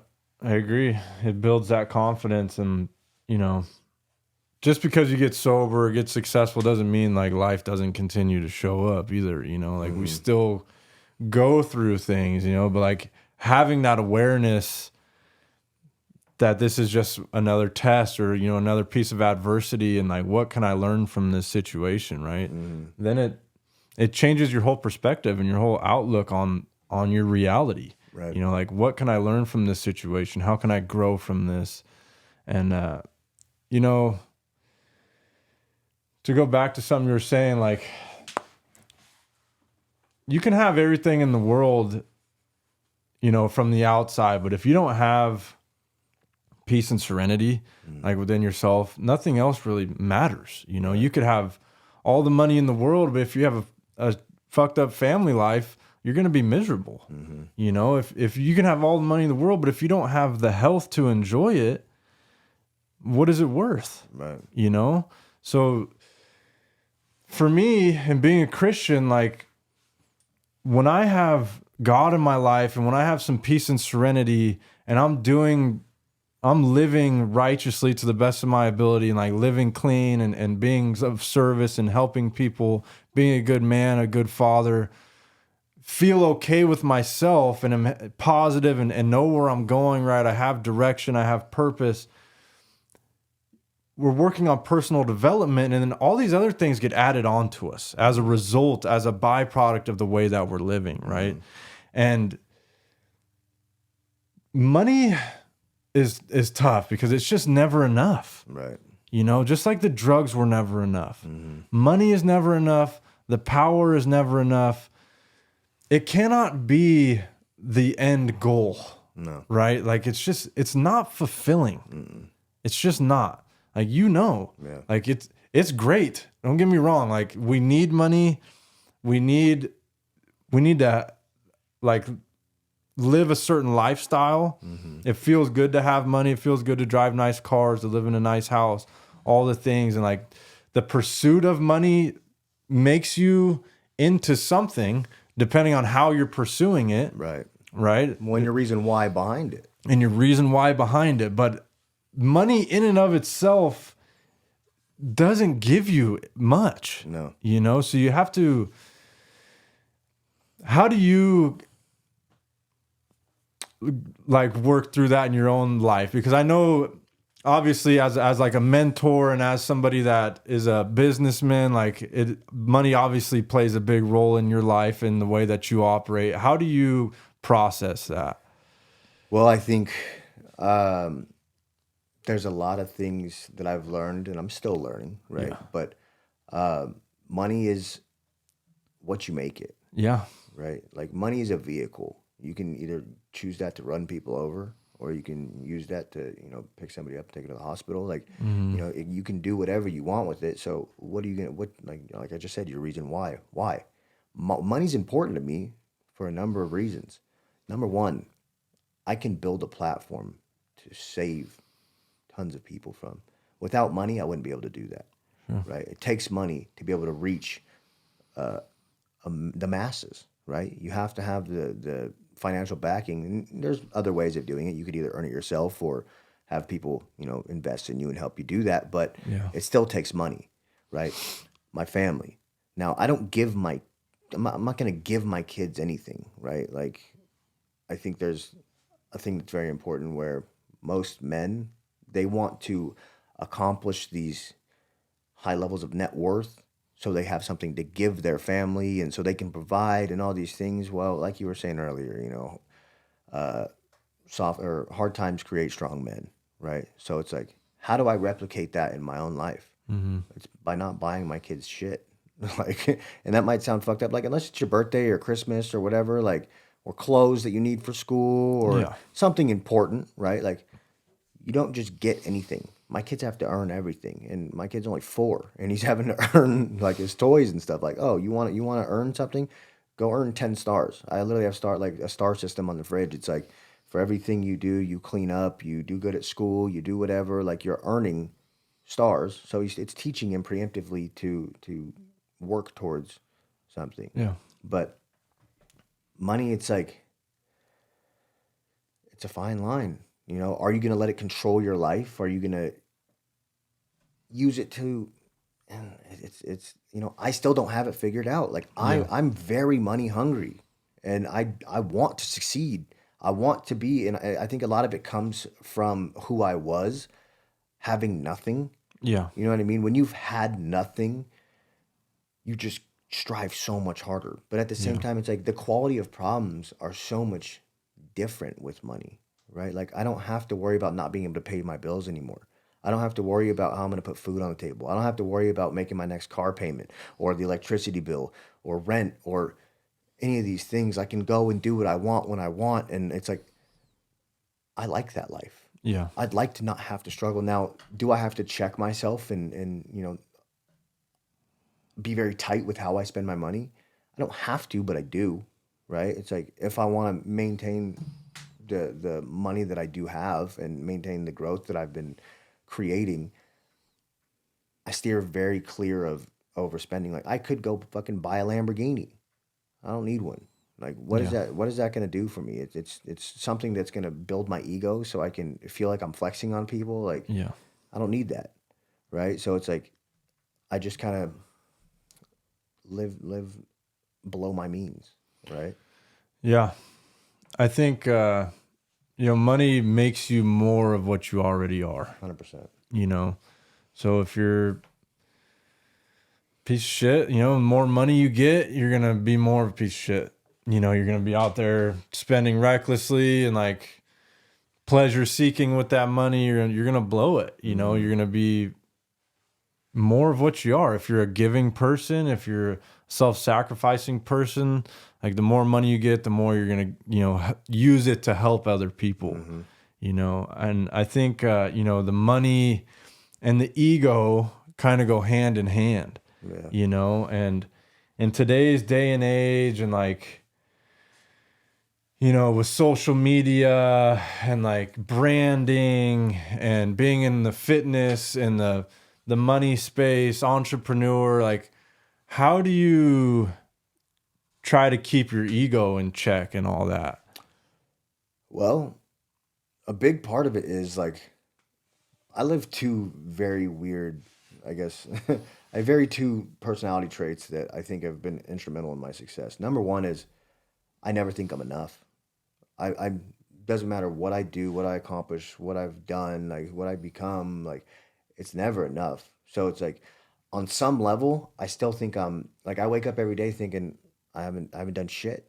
It's like I'm still fucking not necessarily a loser, but it's like I'm not competing at the level that I should be. So it's like there's that side of me which forces me to like reflect on myself and be like, okay, like humble yourself because you're not that great. Like there's still a lot of things to do. Mm-hmm. So I have to remind myself of that. And then the other side of it is, uh, which I think is acceptable. A lot of people are going to disagree, but I think I'm a fucking savage. Like literally, I like I have both sides of me. That it's like I'm a fucking killer. I'm a savage. I can do anything. I can conquer anything. Nothing can stop me. I have that side of me, and whether like sometimes I think I'm the fucking strongest person in the world. Now is that true? Probably not. Like literally, probably not. Most likely, absolutely not. So it's like, but does it matter? Right? Like, does it matter what anybody else thinks? No. The only thing that matters is what I think. So I convince myself that I'm literally unstoppable. And then I convince myself that I'm not enough. So it just constantly is forcing me to grow. Mm-hmm. You know what I mean? Like anything that comes my way on this end, I can overcome. And anything that I feel like I'm not enough with, I know I can become it. Right? So it's like this constant pull for me to succeed. But I have to remind myself that I'm still human. You know what I Mm-hmm. mean? Like I'm no better than the guy who's still struggling on the street and he's homeless because I was that guy. I Yeah. could still be that guy. I just happened to stumble across personal development, and because I'm so obsessive about things, I went all in on it and changed my life. So Mm-hmm. it's like I don't care. Like, will I do I like do I choose to surround myself with these kind of people? No. Like, and that's just for me. I'm very careful about the information that I allow into my mind, you know, and we were having a discussion earlier, but um, I still love these people, right? I love everybody. And that's what Christ calls us to do is to love. So anybody I see who's struggling, like if I can give you some words of encouragement and I can be there for you and support you, you want to send me a message on Instagram or Facebook and you need some help, like I'm there Mm-hmm. 100%. But what I'm not going to do is go hang out with you, Yeah. right? So it's like, I know I'm not any better than anybody. I'm always going to try to help everybody that I can, but at the same time, I'm going to protect myself and protect my family. So when you got out of jail and like you made that decision that you were going to change your life, um, you were struggling with drugs and alcohol. How, because you're not really involved with any 12-step programs, right? Mm-mm. Anything like that. How are you able to kick those negative habits, kick the drugs, like maintain a healthy lifestyle without, Having those systems in place like yeah. that. Yeah, well, I've cultivated my own system. Um, I'm very big on psychology and just the inner workings of our minds and how to structure our neuroplasticity in a way that allows us to step out of that lifestyle. So now I'm not going to say everybody should do this, and it might sound appealing to some people. Like, I'm not saying everybody can be successful at it. This is just what works for me. Mm-hmm. Now, that being said, I removed anything from my life that resembled addiction. I don't give a fuck what it is. Anybody like unless it's literally somebody reaching out to me and asking me a question on Instagram, I don't even talk about addiction ever. It's not a part of my life. And some people might call that avoiding. I call it structuring my life in a way that doesn't feed information that I want to think about. Mm-hmm. So I remove everything that is related to addiction, anything that's related to recovery, anything that's related to anything, drugs or alcohol, it's out of my life. I implement and just have a constant influx of new information because that's what our brains are. Our brains are a product of our environment. So everything that you choose to feed your brain is going to determine who you are. Like your personality is literally just a culmination of all the things that you surround yourself with or have in the past been surrounded by. So I chose to just restructure my mind in a way that the only things that are important to me is business, family, God, my health, and just my relationships. Mm-hmm. That's it. So anything that doesn't involve that is not me, period. And that's the standard that I hold for everything. It's like if you want to talk about addiction or you want to glorify drugs or you want to be that type of person, by all means be that, but be it away from me. Mm-hmm. Like I don't want any part of it. And I just removed all that shit and I spent a lot of time meditating on who I wanted to become. So I did this for years. Just sit there and train my brain because I'm sure you can understand this. Like, think about when you were in addiction and you lie, right? You would tell all these lies to the point that you believed them, right? It's like you see this all the time. These guys lie so much that they believe their own lies. Yeah. Why is that? It's because our body can't tell the difference between what our brain is telling it and what actually happened. So all I did is went and told myself that I'm not an addict, that I was one. That's okay, but I beat it, and that now my standard is that I don't do anything that involves that shit. So I don't touch drugs. I don't touch any of that shit because it's beneath me. It's like it's irrelevant to me. I've played that cycle through so many times in my head. Like, what happens if I did? Mm-hmm. I destroy everything that I fucking built? No thanks. I know what that looks like. I've done that before. I remember those feelings. You can literally actively pull on any emotions. Like think about this. When you think about something, think about something that happened in your past, something that was painful or traumatizing or even joy, like something that was extremely, that made you extremely happy. What do? You go in your mind and you play this little movie, right? It's like a little picture, like a picture scene, right? Do you do that?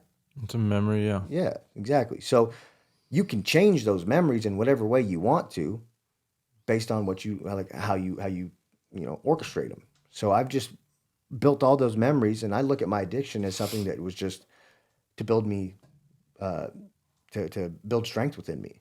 So it's like all that shit was just made to make me strong, Mm-hmm. and then now my addiction is just gone. And I'm not saying everybody can do that. Like I'm crazy. Like literally, Yeah. I'm like I spent a lot of time practicing this shit. It didn't happen overnight, but I did that accompanied with all the things that I've tried to accomplish in my life, and it was like success is the only thing that is important to me. And success that means a lot of different things. Success in helping people, success in serving God, success in making money, success in whatever. Like that's the only things that I want to strive towards. So if it doesn't involve that, like it's irrelevant. Have you gone through any like counseling or Nothing, therapy? Nothing like that. nothing. How so do you think you've processed the things that you've been through in your childhood, or do you just not even look at it? There's some things that I'm still like I still need to work through, like the fatherless stuff. Yeah. I've noticed that's a like my emotions are really like shut off Yeah. for the most part. Like death doesn't phase me. Nothing really phases me. But for some reason, children and things that involve parents like Mm-hmm. make me very emotional still. So I think that might be tied to uh, you know where I came from and not having a dad. But Yeah. it doesn't matter what it is. Like any traumas that I've experienced, any pain that I've endured, any new things that are going to come, because I know they're going to come, and I know there's going to come a time in my life where it's like, hey, my, that switch might come on. Like, let's get high to solve this problem, or let's get drunk to solve this problem. Maybe that sounds pretty good right now. I know those are coming. I've pre-anticipated them, and I've Yeah. already played that image in my mind of how I'm going to handle that situation.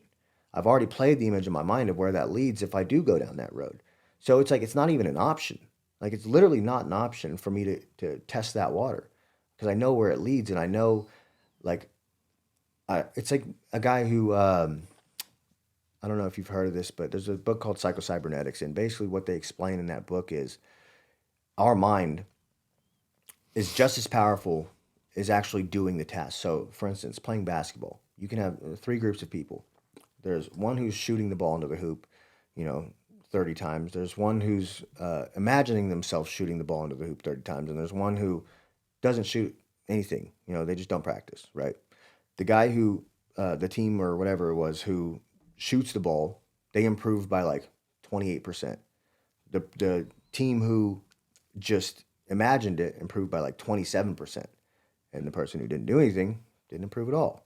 So it's like you can create yourself to be this type of person long before you've actually ever become them. You can create yourself to be this person who makes the right decision in all these circumstances long before that circumstance ever presents itself. So that's literally what I do is I just imagine myself like, for instance, when I came here today, I didn't imagine what I was going to talk about with you, but I imagined myself sitting in this room. I imagined myself how I'm going to carry this conversation, how I'm going to uphold myself, how I'm going to correct myself, how I'm going to like I just view whatever it is I'm going to do as if I was already successful. Hmm. So that's just how I live my life, and it's probably the best thing I've ever done. Yeah. I think that kind of gets into a little bit of like manifestation Yeah. and those principles. How has your relationship with God changed your life, and like how has that affected your recovery and your direction in life?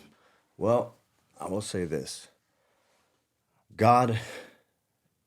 I was telling you earlier that I always felt Him in the background, like just waiting for me to want Him, waiting for me to be ready. It's like He always had His hand out, and He was just like, when you're ready, take my hand and I'll help you. I'll lead you out of here.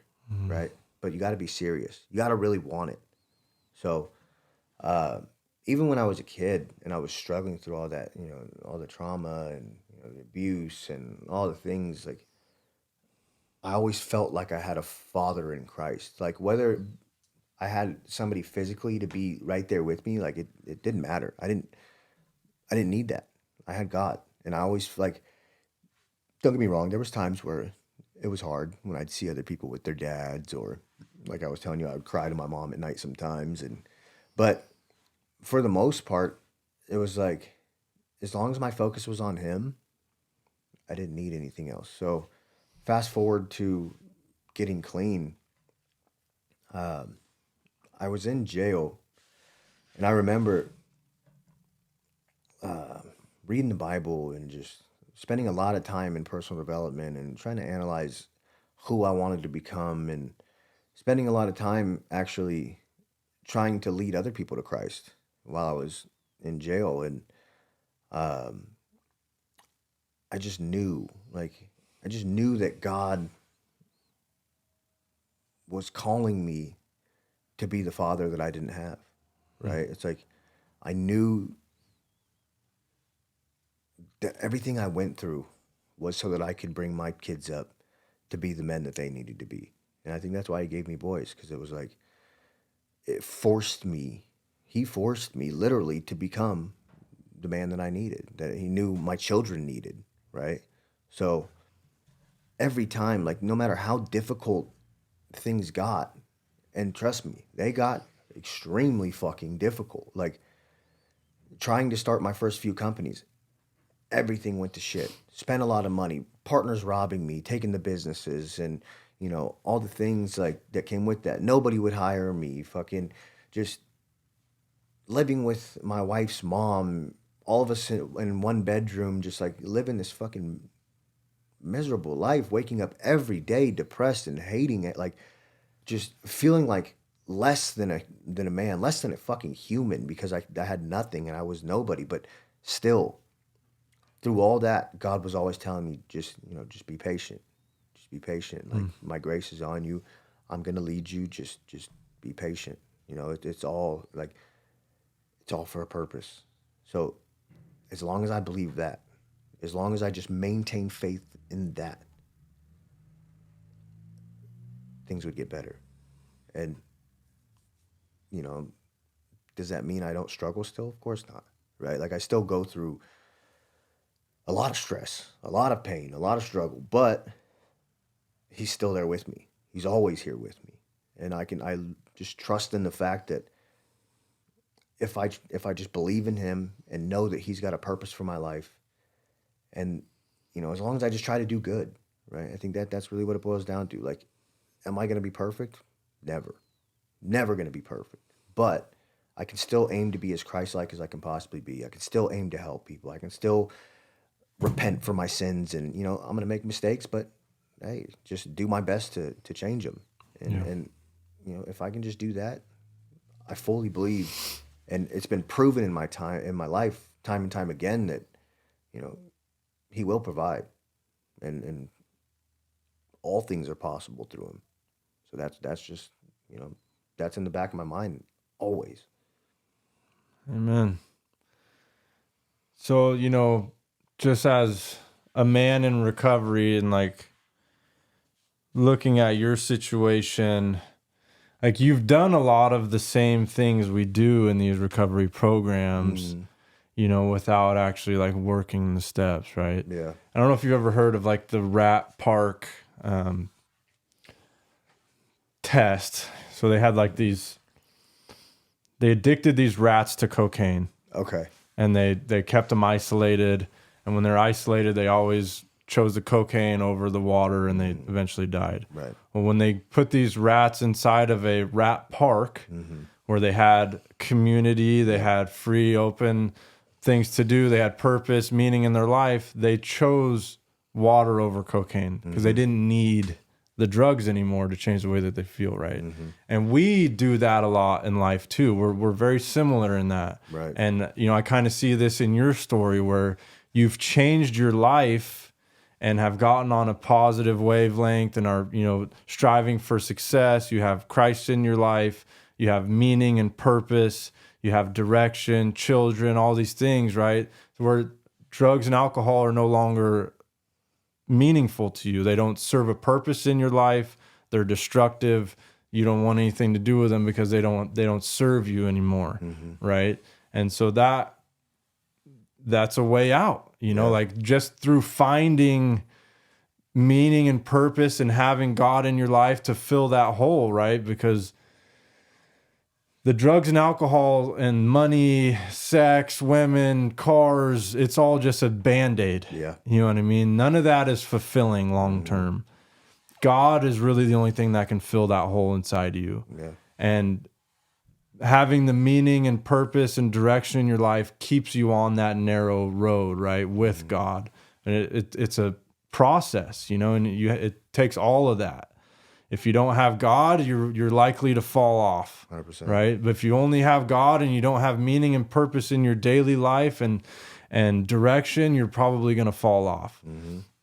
So it takes a lot of these different things, and I think you could probably find a lot of healing through some counseling and through talking through. I definitely need a counselor. Yeah, to work through some of those things that you've been through, just to expose it, bring it to the light, and kind of work through it. I think it would be positive and beneficial I agree. for you. But I think everybody, and that's the same thing as a mentor. Everybody needs a mentor. Everybody. And like you were just saying, it's like if you don't have one thing dialed in, it's going to permeate into everything else, right?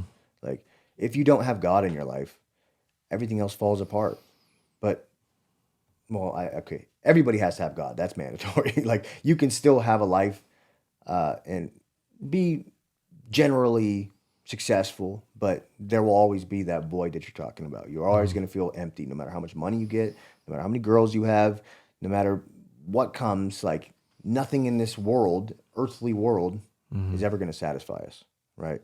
But on the same token, like if you have God, and this is just in terms of the world, like our earthly life, right? But if you have God and your health is terrible and you have no money, you can have that, but your life is still going to be miserable, right? Like we still have to aim for thriving in all these other areas. Like if you have all the money in the world, but you don't have health, you don't have fitness, you don't have you're stuck in a wheelchair or whatever because you lost your legs because you eat like shit, to diabetes or whatever it is, like your life's miserable. Yeah. Right. And like you have to have all of it for it all to work together and help us to be successful. And I found that to be true in my life always. And is there going to be times where some fall short? Of course. Yeah. And I think if we just keep God at the forefront of that, we can do amazing things. Yep. So let's talk about that mentorship and like how has that changed your life? What was that process like for you? And then developing, your own mentorship company and Hmm. the lane that you're in now. Well, I would say having a mentor, and I don't care who anybody is. Like, I don't give a fuck if you're making $1 billion a year. Like, if you don't have somebody that can look into your life from a outside perspective and say, hey, this is where you're fucking up, and you actually be receptive to that, Mm-hmm. like, you'll never grow at the pace that you could be. We all, like, we can be as introspective as we want to, but we're still looking into ourselves. There's still a bunch of emotion attached to that. Like, if we do that for ourselves all the time, like you said, I need a counselor. Like, I need that. I need to have somebody who can look into my shit that has the answers, who may have experienced it for themselves and overcome that to give me the roadmap to success. That's what I need. Mm-hmm. So my journey of mentorship has, like, everything that I've learned, that I've grown through, was information that I received from somebody else that was on the level that I wanted to be at. So Mm-hmm. if I had to pay to get there, like, I always have mentors. I have a mentor right now. Like, all the biggest guys, the most successful guys in the world, they have mentors that are where they want to be. Mm-hmm. And so that's what I saw, so much value in that. And I realized that people actually listen to me. Like, they want what I have to say. Like, they need that in their lives. I've changed so many lives in ways that are, like, fucking unimaginable. Like, if you were to tell me 3, 4 years ago that I was gonna make people millionaires, literally fucking turn everyday guys who are working jobs into millionaires, like bullshit, right? Like, I wouldn't I wouldn't fucking buy that. Yeah. But because I've spent so much time investing into myself and growing my knowledge and understanding of my companies and all these other things, like my health, my fitness, I've overcome all these problems for myself, right? And so I learned how to go and implement this into other people's lives. It's kind of the same structure as like AA and NA. Like, these guys who want to get clean, they go to somebody who's already experienced those difficulties. They've gone Mm-hmm. down that path. They've taken all the fucking side roads that got them distracted and, thrown off course, and they finally made it to the promised land, Mm-hmm. right?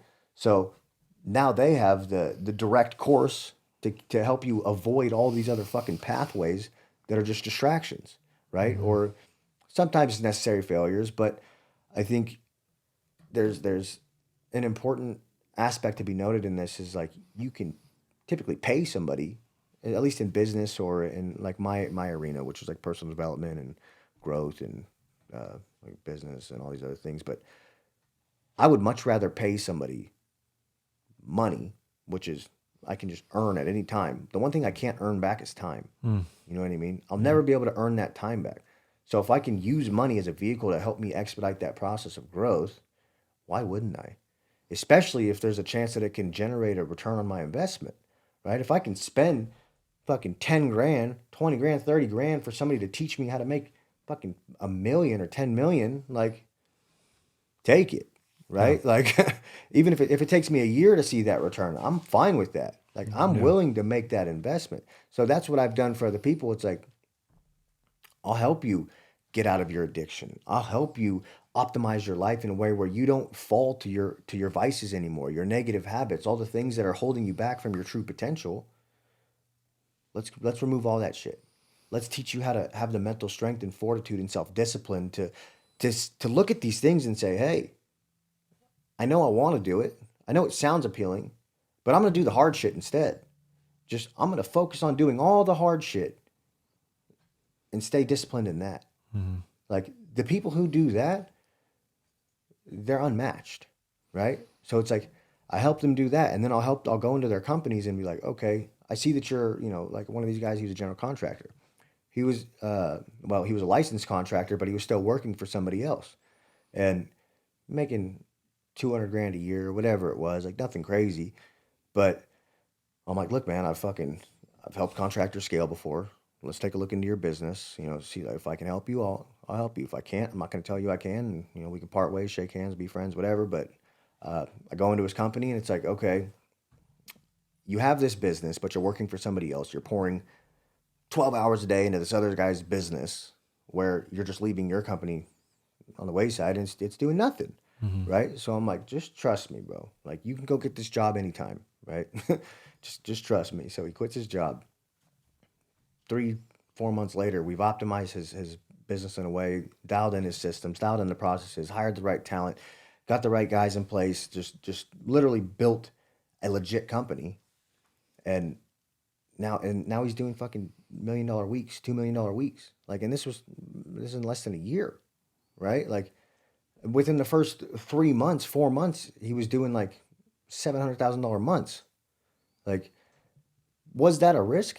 You're damn right it was. Like, that's a fucking scary risk when you Yeah. got kids and you got people depending on you, and like, that's terrifying, right? Like, can you imagine some guy that you barely even know saying, "Hey, quit your job. I'm gonna help you fucking get rich," right? Like, Mm-hmm. but that he had faith, he trusted in the process, he followed through, and that's the thing. It's like, can somebody follow through?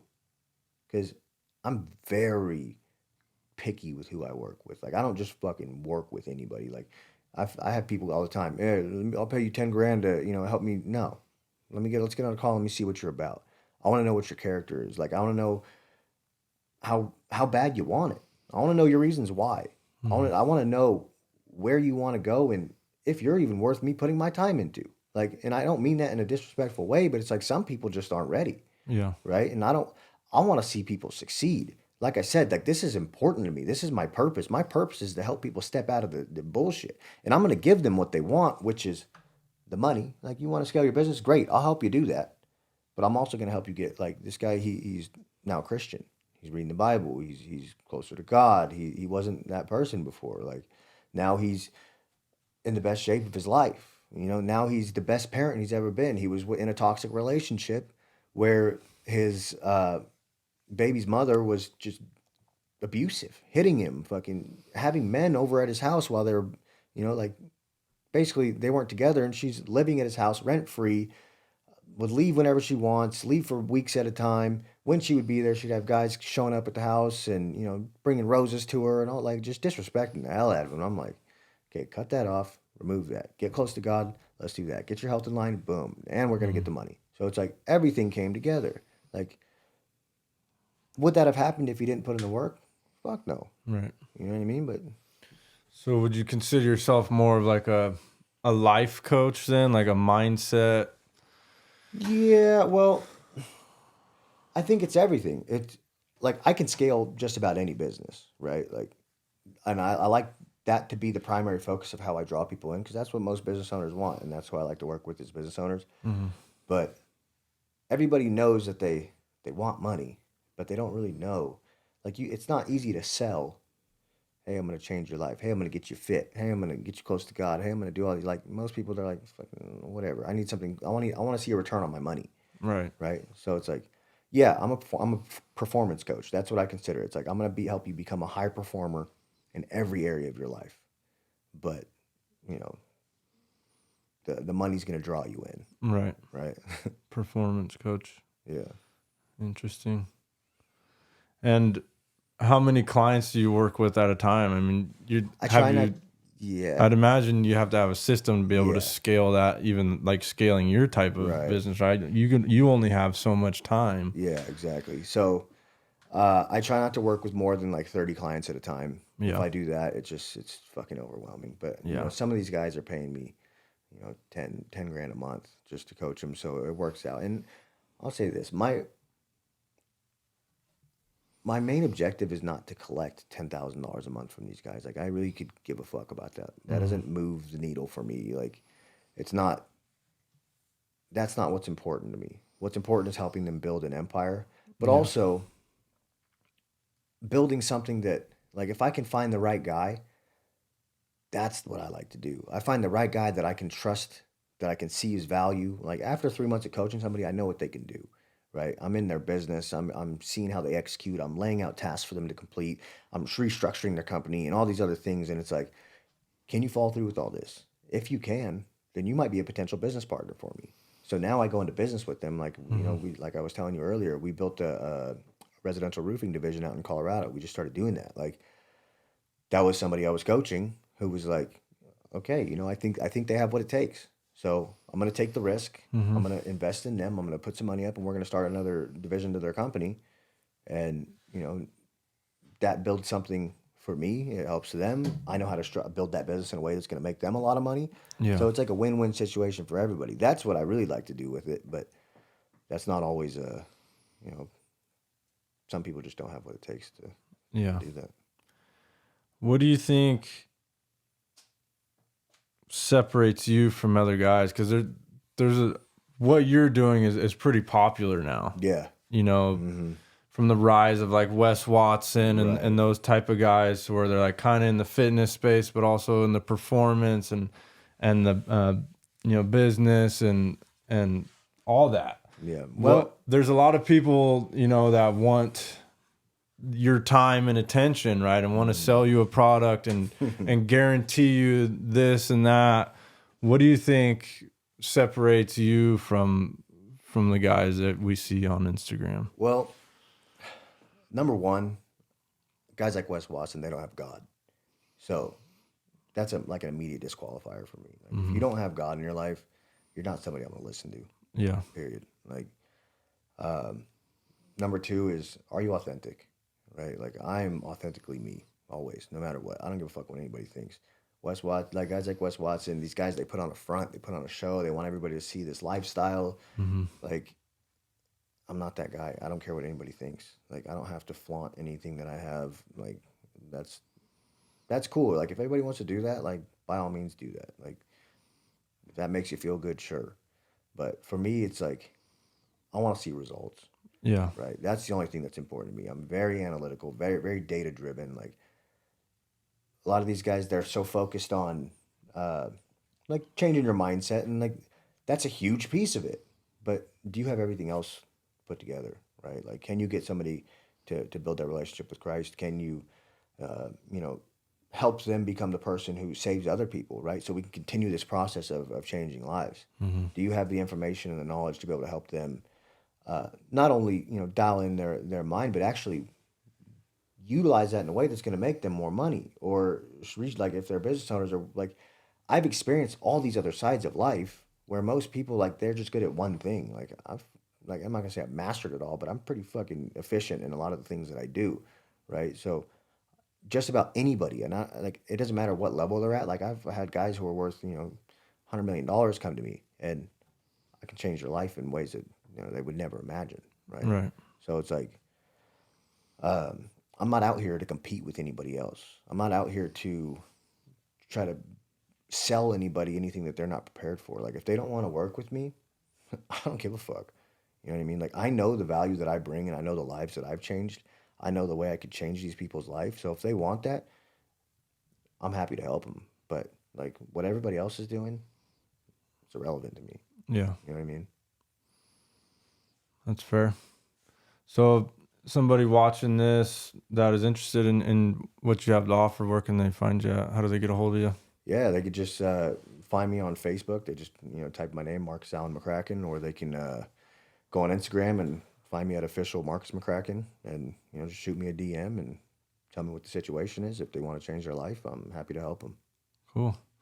Well, I appreciate you coming out, man, and it's a great conversation. And well, thanks for having me. Yeah, very proud of you, where you've come from, where you're headed, and can't wait to see what the future has for you. Yeah, I'm proud of you too, bro. You've done Thank you. great. Appreciate it.